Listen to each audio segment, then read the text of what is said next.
Assalamualaikum warahmatullahi wabarakatuh. Apa kabar pemirsa? Senang sekali saya Lili Kurwatunima kembali menjumpai Anda. Kali ini dalam program Forum Dialog bersama DPRD Provinsi Banten. Kita ulas terkait peningkatan Kamtibmas Ciptakan Kekhusyuan Ibadah Ramadan. Pemirsa, upaya menjaga keamanan lingkungan sangatlah penting tentu saja untuk dilakukan. Meskipun pemerintah sudah menjamin keamanan kita, namun kita tetap bertanggung jawab atas keamanan lingkungan kita masing-masing, terlebih di bulan Ramadan ini. Penting keamanan ketertiban untuk ditingkatkan, selain itu juga untuk menciptakan kekhusyuan ibadah Ramadan dan juga untuk memberikan manfaat secara luas. Bagaimana upaya peningkatan Kamtibmas yang dilakukan oleh pemerintah Provinsi Banten? Bersama saya sudah hadir sejumlah narasumber. Kita sapa terlebih dahulu anggota Komisi 1 DPRD Provinsi Banten, Bapak Agus Maulana. Assalamualaikum Pak. Waalaikumsalam. Apa kabar Pak? Alhamdulillah. Baik, tetap semangat walaupun dalam keadaan puasa. Puasa sehat. Baik. Kemudian juga sudah hadir Kepala Satpol PP Provinsi Banten, Bapak Agus Supriyadi. Assalamualaikum Pak. Waalaikumsalam. Bapak juga kabar baik? Alhamdulillah. Dan tetap semangat ya. So far so good. Sudah hadir juga tokoh masyarakat Bapak Tony Anwar Mahmud. Assalamualaikum Pak. Waalaikumsalam warahmatullahi wabarakatuh. Sehat dan semangat. Harus sehat dan semangat. Baik. Kemudian juga kita terima kasih untuk audiens yang sudah hadir di studio Banten TV, mahasiswa dan juga unsur masyarakat dari Provinsi Banten. Boleh tepuk tangan? Saya ingin ke Pak Dewan terlebih dahulu. Pak, Ramadan ini tengah berlangsung. Sekarang boleh dibilang mungkin menginjak hampir minggu ketiga begitu ya. Bagaimana Bapak melihat keamanan dan ketertiban sejak Ramadan awal hingga saat ini menurut Bapak di tengah Provinsi Banten? Alhamdulillah saya kira di Banten sendiri terkait dengan Kamtibmas menjelang Ramadan, bahkan sebelum Ramadan pun sudah kondusif ya. Artinya ini semua pihak sudah menjalankan fungsinya secara baik, termasuk juga masyarakat. Biasanya ya bulan puasa itu kan yang paling meresahkan itu kan petasan tuh Pak. Sekarang kan udah jarang tuh. Artinya di pihak Satpol PP ya, teman-teman aparat, penegak hukum dan lain-lain juga sudah melakukan anjuran agar tidak menggunakan atau membakar petasan dan lain-lain, dan masyarakat sendiri pun saya kira sudah memahami juga betapa itu berbahayanya misalnya seperti itu. Termasuk juga fenomena yang terjadi misalnya waktu saya zaman kecil itu. Kalau bulan puasa itu yang paling asik kan main perang sarung. Oh. Ya kan? Nah, sekarang kan sudah mulai tidak ada tuh anak-anak. Saya kira mudah-mudahan ini tidak adanya misalkan balap motor balap liar gitu ya. Setelah sahur sekarang itu sudah tidak ada. Mudah-mudahan itu karena memang ada muncul dari inisiatif masyarakat sendiri bahwa mereka ingin sekali berkonsentrasi untuk kekhusyuan di dalam menjalankan ibadah Ramadan. Yang kedua juga memang mereka punya kesadaran betapa pentingnya keamanan ketertiban lingkungan itu, bahwa bukan hanya tanggung jawab Satpol PP saja, tetapi juga tanggung jawab bersama termasuk masyarakat. Saya kira itu, saya melihatnya sangat kondusif, baik itu di dalam Ramadan ini bahkan di sebelum Ramadan ini. Mudah-mudahan ya kondisi kondusif ini terus berjalan di Banten ini. Saya kira itu. Artinya Bapak melihat kesadaran masyarakat saat ini sudah mulai meningkat terkait Kamtibmas? Saya kira iya, karena mereka pun keamanan itu kan adanya di sini, rasa aman dan nyaman itu kan. Dia yang merasakan dan itu kebutuhan semua orang. Ya kan? Bukan sesuatu yang harus misalnya tergantung orang lain segala macam. Ya, harus di diri kita dulu. Kitanya gitu ya. Secara bersama-sama, karena itu bukan kebutuhan pihak lain, itu kebutuhan kita semua. Kalau itu kebutuhan kita semua ya kita ciptakan bersama gitu. Kalau kita sudah merasa aman, nyaman, semua orang juga termasuk misalkan anak-anak perempuan mau dia melakukan kegiatan gitu ya, mau bekerja, mau belajar gitu, dia juga akan nyaman juga kan, tidak akan terganggu gitu ya. Kalau keamanan ketertibannya kondusif. Begitupun misalnya para yang bekerja di malam hari misalnya. Kalau keamanan kondusif juga kan mereka juga nyaman juga gitu bekerja. Artinya ini juga akan meningkatkan pada persoalan keamanan ini, meningkatkan produktivitas masyarakat, sekaligus juga meningkatkan juga ekonomi masyarakat. Saya kira gitu, karena adanya kenyamanan dan keamanan ini tercipta, maka semua pihak bisa melakukan aktivitas secara baik dan produktif. Saya kira itu. Menurut Bapak apa tolak ukur dari terciptanya keamanan di Provinsi Banten atau di tengah kita? Saya kira kan dilihat dari situasi kasat mata. Keamanan itu kan kasat mata. Sesuatu yang bisa kita lihat. Ada nggak kejadian misalnya gitu? Apa sih yang lawannya keamanan? Kan tidak nyaman, tidak aman. Artinya ada kejahatan, ada nggak kejahatan di situ? Misalnya terutama di wilayah sarang segala macam gitu ya. Ada tidak itu? Kan itu indikatornya. Nah kalau itu tidak ada ya berarti lawan dari ketidaknyamanan, ketidakamanan berarti rasa aman di situ. Nah ini tercipta kan semua pihak yang terjadi di situ. Itu indikatornya sederhana karena ini kasat mata. Baik. Sesuatu yang bisa dilihat. Tanyakan langsung saja pada Pak Nah, Satpol ini, PP. kita. Apakah ada tindak kejahatan mungkin selama ini yang sudah diupayakan atau dicegah dari pihak pemerintah Provinsi Banten khususnya Satpol PP? Kalau bicara kejahatan atau kriminalitas tentunya selalu ada ya. Cuman memang tadi disampaikan oleh Pak Agus, Pak Dewan, memang relatif lebih rendah saat ini karena tadi tentunya kerja tadi disampaikan bahwa tidak hanya Satpol PP yang harus di depan, tapi dia ada dari Polda, dari Polres, dari sampai dengan Babin Kantipmas, ya betul, itu semuanya melakukan early warning system, deteksi dini dan melakukan hal-hal yang bersifat memang untuk bisa membatasi ruang gerak dari hal-hal yang bisa mengurangi Trantibum Linmas yang ada di Provinsi Banten. Oke, lalu Pak dalam kurun waktu Ramadan ini adakah aturan atau imbauan tertentu dari pemerintah provinsi perihal untuk menjaga keamanan dan ketertiban? Baik, saya dapat perintah langsung dari Pak Gubernur maupun Pak Wakil Gubernur bahwa konteks bagaimana bulan puasa ini tadi yang Mbak sampaikan kita bulannya suci bisa berjalan dengan baik tanpa ada hal-hal yang bisa mengurangi makna atau bulan suci ini. Jadi secara khusus beliau menyampaikan tolong dikoordinasikan dengan kabupaten kota. Kebetulan memang surat-surat edaran yang muncul itu pasti dari kabupaten kota. Dan saya sebagai Kasatpol PP Provinsi Banten dalam PP 16 tahun 2018 tentang Satpol PP 1 mengkoordinasikan Satpol PP Kabupaten Kota dalam rangka pelaksanaan penegakan Perda Perkada, penyelenggaraan Trantibum dan Linmas. Jadi saya koordinasikan mereka agar berjalan sesuai dengan amanah yang disampaikan Pak Gubernur. Misalnya kita harus melakukan dengan cara yang persuasif dan humanis. Tindakan tegas hanya dilakukan memang kalau memang kondisi terpaksa. Itu yang disampaikan oleh pimpinan. Jadi harus dilakukan dengan cara persuasif dan humanis agar tidak terjadi permasalahan-permasalahan yang muncul yang baru. Lalu apa saja upaya yang sudah dilakukan Satpol PP dalam menjaga Kamtibmas selama Ramadan? Mungkin di jelang Ramadan deh sampai saat ini. Yang pertama memang kemarin inisiasi untuk kegiatan ini dari Polda Banten, luar biasa Polda Banten ini. Kemarin menginisiasi Pak Wagub juga diundang. Jadi kita bicara keamanan di bulan Ramadan ini kan tidak hanya keamanan dalam arti Trantibum semata, termasuk keamanan pangannya, karena faktor keamanan pangan juga bisa memicu keamanan yang sifatnya Trantibumnya. Jadi bisa saling keterkaitan itu. Nah itu saya sudah instruksikan ke jajaran di bawah saya untuk melakukan dan berkoordinasi, bersinergi dengan kabupaten kota dalam hal ini. Tadi mulai patroli kita lakukan, terus sosialisasi, juga pendekatan-pendekatan humanis ya yang kita lakukan. Supaya tadi yang disampaikan Pak Agus bahwa kita masyarakat bisa secara sadar melakukannya itu tanpa paksaan dan tanpa penekanan-penekanan, dan memang itu yang memang kita harapkan. Selama patroli adakah hal yang ditemukan Pak yang tindak kejahatan? Tadi disampaikan Pak Agus juga nih Pak, punten Pak saya jadi banyak. Beliau kayaknya berarti sebenarnya ada sebenarnya ya. Anggota dewan itu selalu ke basis masanya kan jadi apal betul tentang apa yang terjadi di lapangan ya. Memang kayak model petasan, kayak balap liar, betul sekali Pak.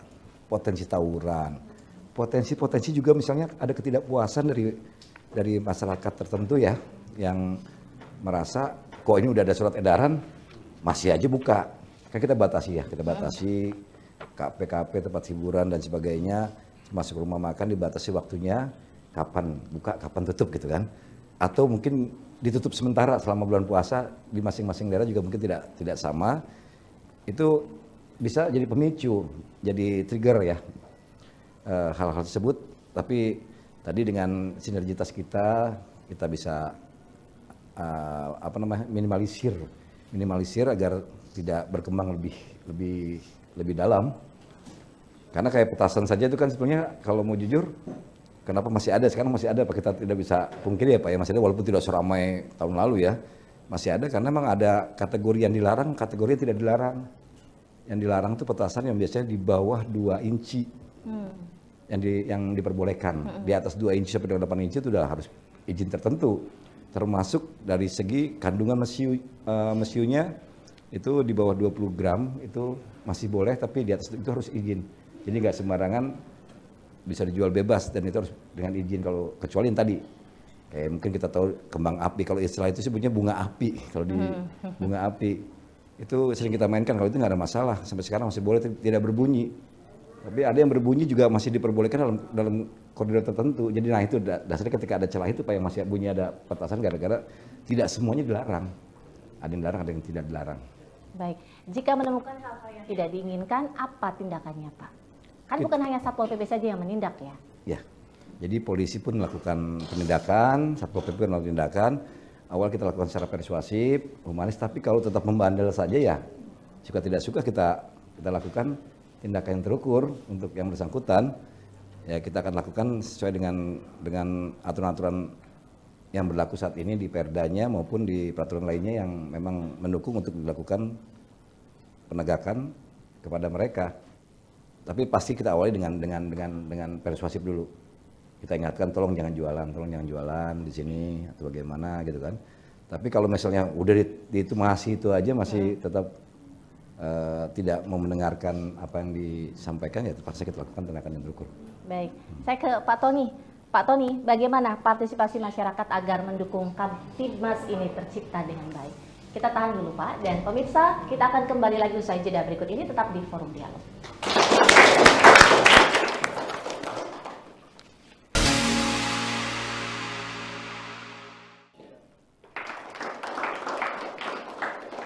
Terima kasih pemirsa, Anda masih menyaksikan Forum Dialog bersama DPRD Provinsi Banten. Kita ulas terkait peningkatan Kamtibmas, ciptakan kehusyuan ibadah di bulan suci Ramadan. Kembali lagi ke Pak Tony. Pak Tony, menurut Bapak bagaimana partisipasi masyarakat agar mendukung terciptanya Kamtibmas? Ya,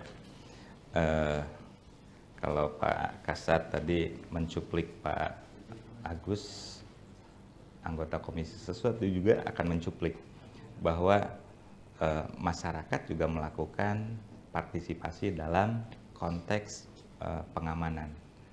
Jadi di wilayah kita itu kan ada pedesaan, ada perumahan. Kurang lebih begitulah kalau disingkat. Di pedesaan kita mengadakan siskamling, ronda dan sebagainya, itu seperti hal yang lumrah dilakukan. Kemudian di perumahan dari tingkat RT dan RW, saya meyakini hari ini semua pada merapatkan barisan, berkoordinasi dengan security masing-masing dan lain sebagainya untuk memastikan keluar masuk perumahan ataupun pedesaan itu dalam pengawasan masyarakat. Jadi saling menjaga. Itu yang paling dominan dilakukan di masyarakat, karena masyarakat juga punya pemerintahan yang terstruktur juga, yaitu RT dan RW. Nah, RT dan RW inilah yang akan mengkoordinir bagaimana Kamtibmas di lingkungan yang terdekat atau yang terkecil. Dan alhamdulillah sampai hari ini semua masyarakat, semua RT, semua RW juga sudah mendapatkan instruksi dari pemerintah yang lebih tinggi untuk melaksanakan Kamtibmas tadi, gitu Mbak Lili. Baik, saya ke Pak Agus. Pak, siskamling harus digerakkan barangkali di tingkat RT, begitu kata Pak Tony. Setujukah Bapak? Ya. Dan apakah memang ini banyak masyarakat yang menggerakkan siskamling? Saya kira siskamling itu kan bentuk naluriah masyarakat Indonesia yang guyup. Tindakan yang partisipatif dari mereka, muncul dari hati nuraninya, bahwa ini adalah kebutuhan bersama, rasa aman dan nyaman itu, maka mereka tergerak. tanpa ada instruksi dari level pemerintahan pusat manapun gitu, di atasnya. Mereka udah paham sendiri dan itu turun-temurun. Ini kan budaya bagus gitu ya. Budaya bagus satu dengan siskamling itu mereka kemudian digilir ya. Ada jadwal piketnya. Satu nambah silaturahmi antara mereka tuh. Kan di hari-hari biasa mereka jarang ketemu kan. Hanya di siskamling itu. Misalnya di tempat saya masih ada tuh siskamling itu. Karena disitulah kita, saya dapat jadwal, berarti saya punya waktu juga nih untuk ketemu dengan beberapa orang yang satu grup itu misalnya. Dan itu pun jangkauannya kan tidak memberatkan juga. Hanya beberapa radius, mungkin 100 meter gitu ya. Tidak terlalu jauh gitu. Lalu kemudian juga kita dengan model perumahan yang sekarang itu jauh lebih tertata gitu ya. Di wilayah, kecuali mungkin di wilayah Lebak, pedalaman mungkin ya berbeda. Tapi misalkan kalau saya tinggal di Tangsel misalnya atau di wilayah Serang itu kan jauh lebih mudah untuk menjangkau. Ya, ketika kita mau melakukan siskamling itu kita juga ada alat yang lebih canggih, center yang bisa jangkauan lebih jauh segala macam. Saya kira itu ya sesuatu yang muncul ya, siskamling itu muncul sebagai naluri masyarakat Indonesia yang guyup gitu ya. Sebagai bentuk partisipasi mereka juga bahwa keamanan dan kenyamanan itu menjadi tanggung jawab bersama, maka mereka melakukannya gitu. Meskipun juga ada beberapa selain siskamling juga menugaskan, misalkan security di keamanan, tidak hanya itu, meskipun mereka menugaskan dengan meng-hire security, mereka pun secara sendiri-sendiri juga melakukan siskamling itu. Kan siskamling itu sistem keamanan negara. Jadi sebuah sistem gitu. Mereka sudah membentuknya. Satu lagi lebih canggih lagi udah ada CCTV. Iya. Tindakannya sudah kelihatan udah mulai tertata gitu masing-masing karena ini kebutuhan bersama, maka mereka pun tanpa diminta akan melakukannya gitu seperti itu. Sehingga penegakannya baru kemudian ketika ada kasus barulah kemudian aparat penegak hukum yang kemudian melakukan tindakan atau seperti itu gitu ya. Tetapi kan mereka sudah punya bukti baik CCTV dan segala macam sehingga akan memudahkan juga aparat penegak hukum dalam konteks ini. Saya kira itu. Baik, saya ke Pak Kasatpol PP. Pak, kita tidak bisa pungkiri di bulan Ramadan ini juga banyak kasus pencurian kendaraan bermotor di perumahan-perumahan begitu. Bagaimana upaya dari Satpol PP untuk mensosialisasikan terkait pencegahan di tengah masyarakat? Baik, Mbak Lilik ya. Jadi memang pencurian ini kan biasanya semakin marak ketika atensi terhadap sesuatu yang stimulan yang baru ya kayak mau lebaran, kayak mau apa ini kan semakin besar. Tentunya memang dengan jumlah Satpol PP, polisi yang tidak seimbang lah dengan jumlah masyarakat yang ada. Jadi tadi security swadaya itu dalam arti diri kita sendiri harus bisa menjaga itu semua. Kalau saya sarankan memang suka tidak suka sekarang harus ada kunci ganda lah. Minimal ada kunci ganda di kendaraannya bermotornya. Memang saat ini banyak mobil-mobil juga yang canggih yang udah ada immobilizer ya. Jadi tidak bisa dicuri dengan mudah kalau tidak dengan kuncinya sendiri. Tapi yang motor-motor ini yang waduh benar-benar karena tidak perlu jam, tidak perlu menit, kadang-kadang detik saja sudah bisa diambil. Makanya saya berharap warga masyarakat yang memiliki kendaraan dan suka parkir di tempat yang mungkin tidak pas atau tidak dijaga langsung dikasih kunci ganda lah, dipersulit agar maling tidak bisa dengan mudah dan nyaman untuk mencuri. Jadi buat dia tidak nyaman. Dan tentunya kepada tenaga-tenaga security yang ada di perkampungan-perkampungan juga lebih meningkatkan pengawasannya karena potensi ini semakin membesar dan bisa jadi kriminalitas di lingkungannya masing-masing. Baik, saya ke Pak Tauni. Pak, menurut Bapak mengapa tindak kriminal itu masih kerap terjadi di tengah masyarakat? Kalau kita pakai pendapatnya seseorang yang bernama Maslow, kebutuhan orang yang pertama itu sandang pangan papan. Jadi kalau rasa laparnya belum terpenuhi, menjadi kenyang, ya segala upaya akan dilakukan. Dan salah satunya adalah tindakan kriminal. Nah sehingga di sini keamanan itu identik dengan harapan saya ke Pak Dewan bahwa memastikan komoditi, ketersediaan, kebutuhan pangannya selama bulan Ramadan ini juga stabil, sehingga masyarakat tidak sulit untuk memperolehnya, juga diharapkan harganya juga tidak melambung tinggi di saat ini, sehingga masyarakat merasa tercukupi. Nah, kalau bisa menjangkau tercukupi, setidaknya kriminalitas bisa ditekan, walaupun akan selalu ada, tapi setidaknya adalah upaya pemerintah menekan, karena ketersediaan segala sesuatu yang pokok dibutuhkan masyarakatnya hadir dan dimudahkan oleh masyarakat.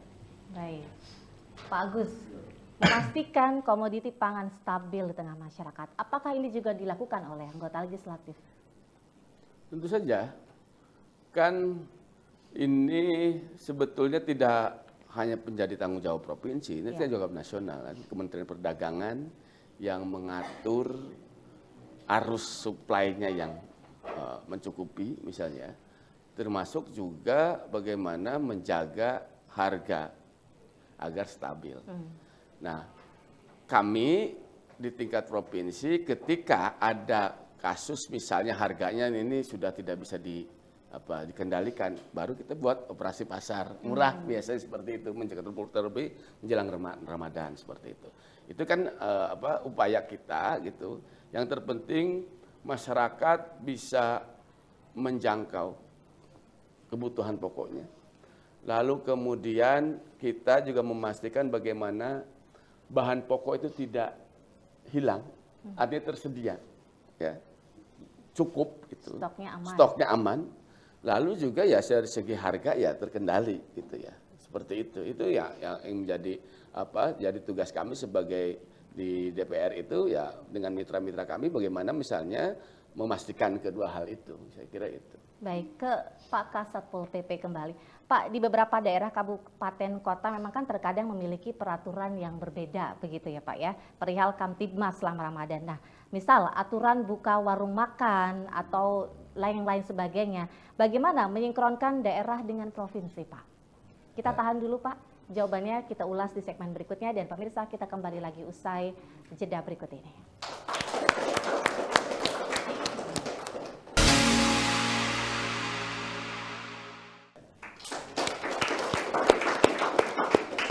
Terima kasih pemirsa, Anda masih menyaksikan Forum Dialog bersama DPRD Provinsi Banten. Kita ulas terkait peningkatan Kamtibmas, tentu saja untuk menciptakan kehusyuan ibadah di bulan suci Ramadan.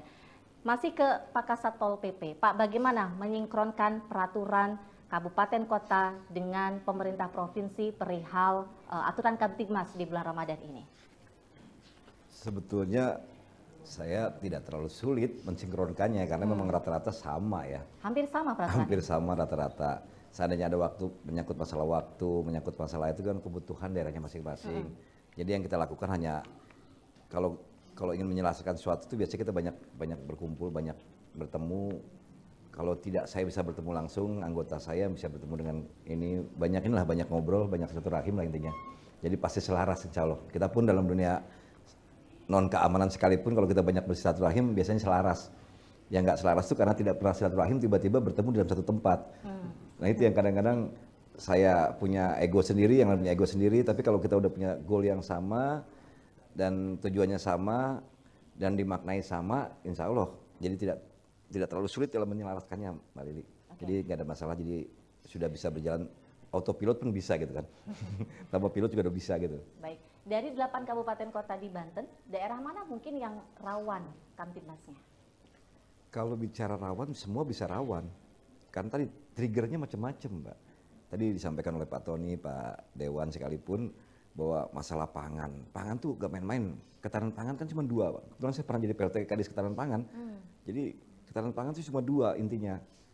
Availability dan accessibility. Availability itu ketersediaan dan akses. Kalau ketersediaannya kurang, orang mencari kayak gak usah jauh-jauh lah. Pangan itu jangan berpikir beras saja.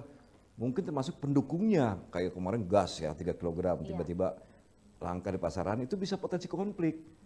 Beras tiba-tiba hilang di pasaran, potensi konflik kan, mungkin ada penimbunan apa segala macam. Nah itu yang teman-teman polisi, termasuk kemarin ya ada beberapa kasus, ada minyak kita yang tiba-tiba takarnya kurang. itu kan bisa potensi-potensi konflik, ketidakpercayaan masyarakat, itu potensi konflik semua. Nah itu yang dikemas, manajemen terhadap konflik ini yang penting. Jadi tadi saya sampaikan di awal, early warning system ya, atau cegah dini atau deteksi dini terhadap suatu permasalahan itu penting. Sebelum itu terjadi dan meluas, itu yang harus kita cegah agar tadi bertumpu pada satu titik dan bisa diselesaikan dengan mudah. Karena tadi kalau kita ngelihat termasuk keamanan ini akan nyangkut kemana. Karena tadi sebetulnya kalau kita mungkin ingat dulu ada konsep-konsep pembangunan itu, pertumbuhan ekonomi itu sulit bertumbuh kalau keamanan tidak stabil. Jadi keamanan dulu stabil, baru pertumbuhan ekonomi bertumbuh. Jadi makanya kita coba utamakan tadi dengan sinergitas antara Satpol PP Provinsi Kabupaten Kota dan hubungan baik dengan sinergi juga dengan kepolisian, TNI, dan tadi aparatur-aparatur. Kebetulan Linmas ini sejak tahun 2010 itu bergabung kan dengan Satpol PP. Dulu mungkin pernah dengar Kesbangpol. Ya. Fungsi Linmas itu Transibum dan Linmas juga sama. Fungsi Transibumnya di dalamnya ada. Banyak fungsi Linmas. Dulu namanya Hansip ya, Ibu sekalian ya. Sekarang namanya Linmas. Dan disebut juga pelindungan masyarakat, bukan perlindungan masyarakat. Jadi pelindungan itu maksudnya, kalau perlindungan kan suaka ya, tempat. Tapi kalau pelindungan langsung melindungi. Nah itu action mereka melindungi itu. Makanya sampai Satpol PP punya jaringan sampai dengan Satlinmas di tingkat desa-desa. Jadi itu yang kita sampaikan, cegah dini. Kalau ada apa-apa yang kira-kira potensi datang konflik besar, ya sudah bisa diantisipasi. Kalau terkait aturan buka warung makan di bulan Ramadan seperti apa, Pak? Apakah sama di semua daerah? Ya sama, rata-rata pasti pakai waktu-waktu tertentu, jam buka kapan, jam tutup kapan. Dan ini memang ketika ada aturan ini juga punya potensi gitu. Ada orang yang tidak puas kok itu tetap buka saja, itu kan potensi. Tidak dikasih aturan salah, dikasih aturan pun salah. Nah rata-rata sama, cuman memang ada di beberapa daerah yang mungkin ada sedikit lebih, bukan eksklusif ya, lebih ke kebutuhan daerahnya seperti apa. Termasuk di tempat hiburannya, termasuk di KP-KP, ya relatif lah, yang mohon pengertiannya aja lah di menjelang 1 bulan ini dalam rangka menjaga kesucian dan kekhusyuan bulan Ramadan ya bisa semuanya menahan diri. Tapi juga sidak sering dilakukan, Pak? Sidak itu bisa kita lakukan secara langsung atau dari laporan masyarakat, jadi kita sidak. Masyarakat itu melaporkan, Pak itu tutup buka aja Pak, gini. Persuasif kita lakukan, ternyata tidak digubris ya terpaksa tadi represif yang kita lakukan, walaupun itu sebagai pilihan terakhir ya. Baik, saya ke Pak Agus. Pak, tadi juga di awal Bapak sedikit menyinggung kadang-kadang masih ditemukan perang sarung. Di beberapa daerah kemarin saja di Kabupaten Serang masih ada seperti itu, Pak. Mungkin Bapak ingin memberikan imbauan ataupun juga bagaimana peran orang tua agar tidak ada perang sarung antara anak begitu atau remaja. Saya kira bukan pada persoalan perang sarung, tetapi yang membahayakan. Ya. Kalau perang sarungnya zaman saya itu tidak akan mencederai. Berbeda mungkin yang memiliki niat untuk mencederai. Saya kira itu sudah melakukan tindakan kriminal ya gitu. Nah, artinya bahwa pertama ke orang tua pastikan bahwa anak-anaknya ketika dia misalnya biasanya kan selesai tarawih atau selesai sholat subuh nih itu terjadi, bahwa mereka juga memahami tentang bagaimana pentingnya kesehatan dirinya dan temannya, sehingga itu bisa menjaga kalau mereka memahami itu. Yang keduanya bahwa mereka juga diberikan pemahaman agar tidak terprovokasi, bahwa mereka keluar setelah sholat subuh itu harus dengan temannya, sehingga saling mengontrol tuh. Jika bahwa mereka ada serangan dari pihak lain yang memprovokasi, segera mereka untuk pindah atau menghindar seperti itu. Ini yang perlu disampaikan kepada orang tua, karena biasanya ini anak-anak usia SMP nih, yang sekarang mulai sama SD gitu ya, sehingga mereka itu mudah sekali diprovokasi dan belum paham bahwa sarung yang ditambah dengan batu ini akan implikasi seperti apa jika kena kepala, jika kena badan dan seterusnya. Sehingga ini perlu juga misalnya di masjid-masjid gitu ya, karena mereka itu rata-rata mereka kan pulang dari masjid tuh. Artinya aktivis masjid mereka ini karena hanya iseng bahwa ini ada sesuatu yang menarik, mungkin ya sesuatu hiburan, sehingga mereka melakukannya. Cuman sekarang itu seringkali nggak tahu ada inisiatif dari siapa, ada ide dari mana sehingga perang sarung ini justru ada yang sedikit melukai, sarungnya ditambah dengan batu dan lain-lain sehingga ketika kena kepala menjadi bocor dan seterusnya. Nah, dalam hal ini tentu saja perlu juga misalnya ya para pengurus masjid, pengurus musola juga menyampaikan kepada anak-anak ataupun santri-santrinya, kepada jamaahnya, ya, terutama yang usia SMP ke bawah itu, agar memahami bahwa membahayakan orang itu juga perbuatan yang dosa, misalnya seperti itu. Termasuk juga kepada orang tua memberikan informasi bahwa bermain aman itu jauh lebih baik, misalnya kayak seperti itu. Saya kira itu ya yang harus dilakukan oleh orang tua, maupun kalau anak-anak untuk tahu diri kan susah juga, anak-anak SMP kan nggak akan tahu gitu implikasinya. Tentu saja ini kewajiban para orang tua dan juga para pengurus musola dan masjid, karena mereka selalu pulang dari masjid tuh biasanya habis sholat taraweh dan habis sholat subuh. Tapi sejauh ini di wilayah saya Tangsel itu sudah mulai tidak ada gitu ya. Baik. Alhamdulillah syukurnya gitu seperti itu. Pak Kasatpol PP, apakah perang sarung selama ini masih ditemukan Pak di wilayah Banten pada umumnya? Perang sarung yang mungkin berpotensi tawuran begitu. Sudah makin sedikit ya. Memang tadi kalau udah kadang-kadang lost control ya, ya potensi terhadap konflik. Tapi memang sekarang mungkin kita juga lihat ya, pemberitaan tentang itu sudah tadi sampaikan Pak Ketua Dewan juga semakin minim ya, semakinnya moga-moga tidak sampai ada berita-berita lain yang heboh lah. Moga-moga tadi peran orang tua, pengurus masjid, DKM-nya, RT, RW, dan lain-lain mungkin atau dari Babin Kantipmas atau Babinsa dari TNI itu bisa menyampaikan hal-hal yang tadi janganlah kayak gitu-gituan gitu kan, karena itu berpotensi kan nggak bagus. Kalau sampai harus ada yang terluka, hal awal cuma bercanda lama-lama jadi benjut gitu kan, jadi ribet kayak gitu kan. Benjut. Apa bahasa yang bagus ini ya? Apa? Benjol ya. Saya kebiasaan. Gitu. Seperti itu ya Pak ya. Baik, saya ke Pak Tony. Pak, di Ramadan ini ada kebiasaan di tengah masyarakat biasanya membangunkan sahur. Dan membangunkan sahurnya dengan alat-alat tertentu sehingga mungkin menimbulkan kebisingan. Karena di beberapa sebagian masyarakat ada yang tidak terlalu suka dengan hal ini. Bagaimana agar kebiasaan itu tetap terjadi, tapi Kamtibmas juga tetap tercipta? Menurut Bapak seperti apa? Ya, saya sepakat bahwa ini salah satu bagian dari kearifan lokalnya masyarakat kita dan itu harus dipertahankan. Asal jangan jadi konten terus, karena kalau jadi konten terus malah jadi mengganggu. Nah, kearifan lokal tadi itu memang sampai hari ini masih berjalan dan kami juga dapat arahan, instruksi baik dari DKM, baik dari RT RW, bagaimana si petugas ataupun masyarakat yang membangunkan warga lainnya di waktu-waktu sahur. Nah sampai hari ini baik-baik saja, gitu kan. Hanya menjadi mengganggu itu dalam hal sudah jumlah besar, sudah mengganggu lalu lintas, kemudian menggunakan alat-alat yang sound system yang berlebihan.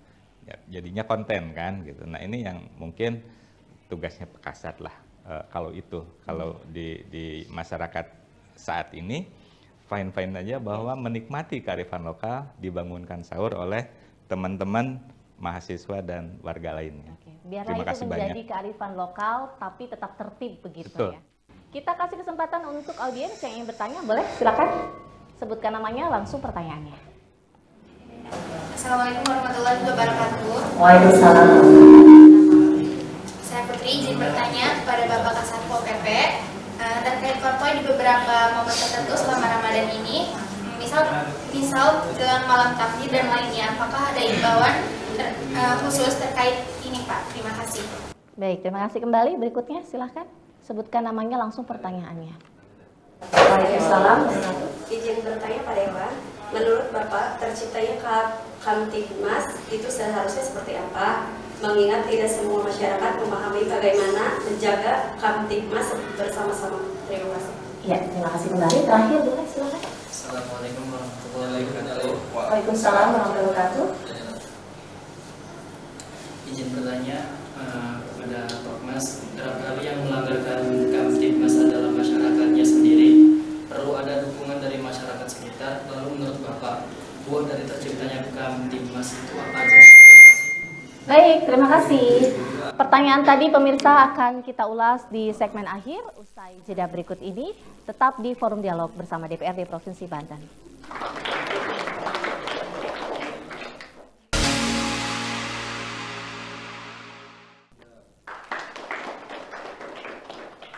Pemirsa, Anda masih menyaksikan Forum Dialog bersama DPRD Provinsi Banten. Tadi sudah ada pertanyaan dari sejumlah penanya, tentu saja kita langsung lempar ke para narasumber kita. Pertanyaan pertama itu kita tujukan untuk ke Pak Kasat Pol PP. Terkait konvoy di beberapa momen tertentu selama Ramadan, misal jelang malam takbir atau yang lainnya, apakah ada imbauan khusus terkait ini, Pak? Kalau saya melihat, saya sepakat juga dengan apa yang tadi Pak Tony ya. Kalau kita bicara kearifan lokal, sesuatu yang memang bermanfaat untuk kebersamaan, tidak perlu dilarang juga. Tapi tadi lakukan dengan tertib, lakukan jangan sampai melanggar atau mengambil kenyamanan orang lain gitu kan. Sampai misalnya gara-gara konvoy bacot total, atau lebih parah lagi, lebih buruk lagi sampai terjadi kecelakaan. Jadi jangan sampai mengorbankan orang lain karena sesuatu yang sifatnya tadi budaya atau kearifan lokal atau apa. Tapi lakukan dengan tertib.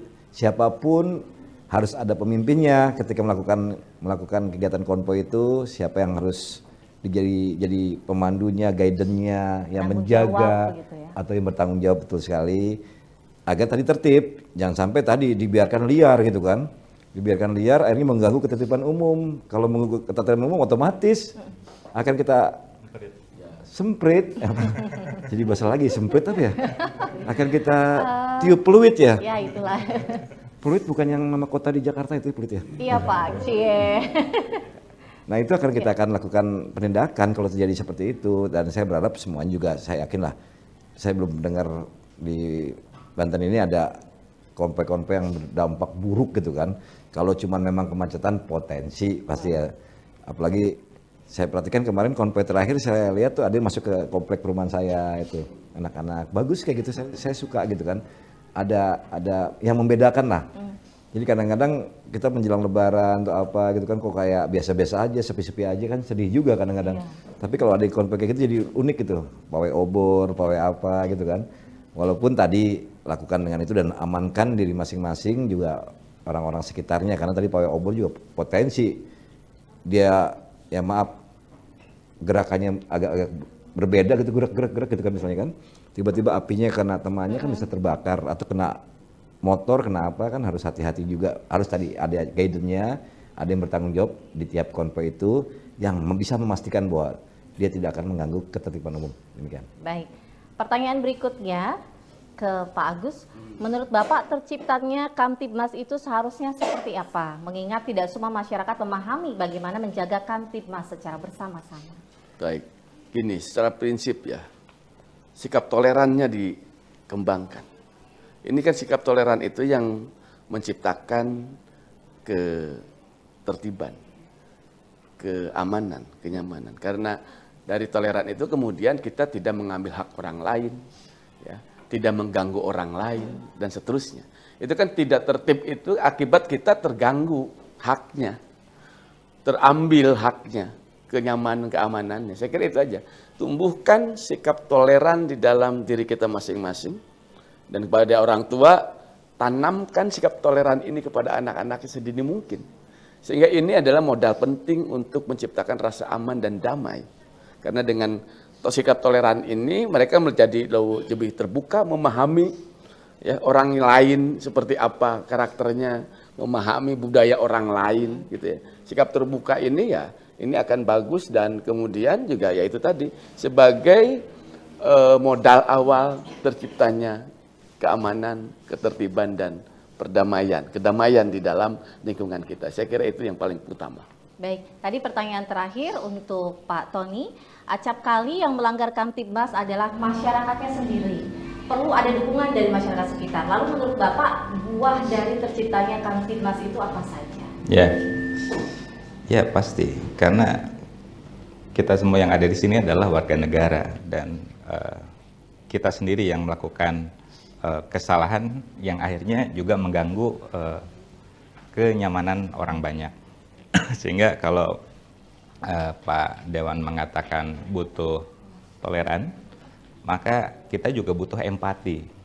Empati, kalau misalkan teman-teman nyetel musik kenceng-kenceng untuk dinikmati sendiri, apa kabar tetangga di sebelah rumah? Nah, gitu kan. Kalau ibu-ibu buang sampah ditumpuk di depan rumahnya, apa kabar tetangga sebelahnya? Apakah nyaman melihat atau mencium aromanya? Nah, artinya kita harus ikut juga merasakan apa yang dirasakan orang lain, sehingga pelanggaran-pelanggaran terhadap rasa nyaman, rasa aman, rasa tertib itu ya kita yang memulai, bukan orang lain yang memulai. Atau juga karena perintah oleh negara, perintah orang lain, tidak. Tapi semuanya berangkat dari awareness, berangkat dari kesadaran diri sendiri. Itu dari memulainya. Buah dari kenyamanan itu apa? Bapak dan Ibu mau berangkat ke masjid sendirian, jalan kaki, walaupun gelap, aman, tenang. Bapak dan Ibu sholat di masjid, nggak dikagetin sama Pak Agus yang nyalain petasan di sebelah masjid. Lagi Allahu Akbar, kaget enggak kan gitu. Semuanya terasa khusyuk dan lain sebagainya. Nah, artinya terciptanya kedamaian dan lain sebagainya itu butuh rasa empati, butuh rasa saling menghormati, toleransi tadi dari warga yang lainnya, supaya kenyamanan didapatkan oleh semua pihak. Masih ada waktu, saya mau ke Pak Kasatpol PP kembali. Pak, di beberapa daerah juga kan banyak tempat hiburan malam sebenarnya ya. Adakah perhatian khusus untuk menjaga ini, Pak? Ya harus, ketika surat edaran itu sudah keluar ya harus ada sesuatu yang dilakukan. Harus kita awasi. Kalau tidak sesuai ya sebetulnya kita menjaga mereka dari orang-orang yang mungkin udah kesal, udah ini segala macam, akhirnya main hakim sendiri. Ya kita harus lakukan penindakan. Hukumannya kita sesuaikan. Sampai saat ini Perda itu bisa, kalau ada di Perda itu bisa sampai dengan 50 juta maksimal denda dan kurungan 6 bulan penjara. Nggak tahu nanti ke depan kalau udah berlaku Undang-Undang 1 tahun 2023 dengan KUHP, itu sanksi pidana di Perda itu bisa dihilangkan. Tapi kita tunggulah lanjutan seperti apa. Tapi sampai saat ini masih pakai 6 bulan kurungan atau 50 juta maksimal denda. Itu Perda. Dan turunannya mungkin adalah termasuk di dalamnya tadi apa acuan-acuan yang muncul. Walaupun memang kalau kita bicara surat edaran mungkin tidak sekuat Perda. Surat perintah, surat edaran tidak sekuat Perda. Tapi himbauan-himbauan itu memang bisa kita lanjuti dengan tadi kita berikan sanksi. Bentuk sanksinya seperti apa. Karena memang banyak yang ada beberapa titik yang memang sudah kita sinyalir yang tiap itu orangnya itu aja gitu, yang melanggar itu aja. Jadi kadang-kadang memang kerendahan dikasih sanksi, tetap badung ditinggikan, ya kasihan kadang-kadang gitu kan. Cuman ya kita dilema seperti itu harusnya udah kita kesampingkan, penegakan hukum itu harus ditegakkan. Jadi tidak boleh ada pilih kasih dan jangan sampai malah melemahkan penegakan hukum itu sendiri. Baik, saya ke Pak Agus kembali. Pak, apa dukungan dari DPRD Banten terkait peningkatan Kamtibmas selama Ramadan? Apakah juga ada upaya memberikan sosialisasi ke tengah masyarakat? Ya, yang terpenting karena Satpol PP itu adalah mitra kami di Komisi 1, tentu ya kita menggaransi kaitan menyangkut budgeting. Misalnya karena kan ketika mau melakukan operasi perlu alat, karena di selain Satpol PP itu kalau di provinsi itu Damkar itu bagian dari Satpol PP tuh. Ini kan perlu juga tuh kaitan menyangkut alat, karena rupanya Damkar di wilayah Serang Raya ini nggak ada tuh yang bisa mengakses lantai ke-7. Kalau ada kebakaran lantai 8 di Serang ini selesai tuh. Iya, itu nggak punya tuh. Nah, terkait yang begitu juga kami kemarin waktu awal-awal kami sudah melakukan rakor dengan Satpol PP agar ini juga segera tuh diperhatikan karena sudah mulai banyak juga tuh gedung-gedung tinggi di Serang ini gitu ya, seperti itu. Ini dalam segi budgeting. Yang kedua tentu saja dengan sosialisasi. Kita kerjasama dengan Satpol PP misalnya turun ke dapil kita masing-masing untuk sosialisasi bagaimana apakah diperlukan kita membuat tim di internal di tingkat RT atau kelurahan gitu ya sebagai duta damai atau duta ketertiban seperti itu bagi anak-anak muda. Ini kan bagus juga gitu bagi mereka sehingga mereka itu ketertiban itu kedamaian rasa kenyamanan, kedamaian, ketertiban itu mereka ciptakan sendiri karena itu bagian dari habitusnya, kebiasaan merekanya gitu. Bahwa ini adalah kultur saya loh orang-orang Serang. Kalau nyaman, damai, tertib itu ya Serang loh gitu. Atau nyaman, damai, tertib itu Banten loh. Nah itu perlu kita ciptakan sedini mungkin di tingkat-tingkat sekolah, bisa perlu kita masukkan ke kurikulum-kurikulum agar mereka itu ya menjadi ketika keluar itu ya itu sebagian dari cermin citra budaya kita sebagai Banten, saya kira itu. Baik, kita sudah berada di penghujung acara. Saya minta closing statement dari Bapak-Bapak sekalian. Mungkin dimulai dari Pak Tony. Silakan closing statementnya singkat saja boleh. Ya, dalam konteks Kamtibmas di Provinsi Banten, mari kita memulai dari diri sendiri dengan berpikir, bertindak aman dan selamat, maka kita juga akan memberikan selamat dan aman bagi orang lain. Boleh tepuk tangan Pak Tony. Berikutnya Pak Kasatpol PP silakan. Baik. Ketentraman Ketertiban Umum atau Trantibum itu dimaknai adalah kondisi dinamis di mana masyarakat, orang per orang, pelaku usaha, dan lain-lain itu bisa melakukan aktivitas kesehariannya dengan nyaman, komfort ya. Jadi tidak sampai terhambat oleh apapun juga, dan itu Trantibum bisa kita penuhi atau kita wujudkan ketika adanya sinergitas yang tinggi antara aparatur dan masyarakat. Jadi dukungan dari masyarakat menjadi hal yang tidak terbantahkan untuk bisa mewujudkan Trantibum. Mari kita bersama-sama menjaga kesucian bulan Ramadan ini dengan bertindak, bersikap, dan lain-lain yang mengarah ke arah yang kebaikan. Terima kasih. Baik, tepuk tangan. Berikutnya Pak Agus silakan. Ciptakan sikap toleran sebagai modal kita untuk menciptakan ketertiban dan keamanan bersama. Karena ketertiban dan keamanan bersama adalah menjadi kebutuhan kita bersama. Boleh tepuk tangan. Terima kasih Bapak-Bapak sekalian, terima kasih juga para audiens yang sudah hadir dan pemirsa Banten TV. Demikian forum dialog bersama DPRD Provinsi Banten. Saya Lilik Nuwatunima dan kru yang bertugas. Selamat pagi. Wassalamualaikum warahmatullahi wabarakatuh. Waalaikumsalam.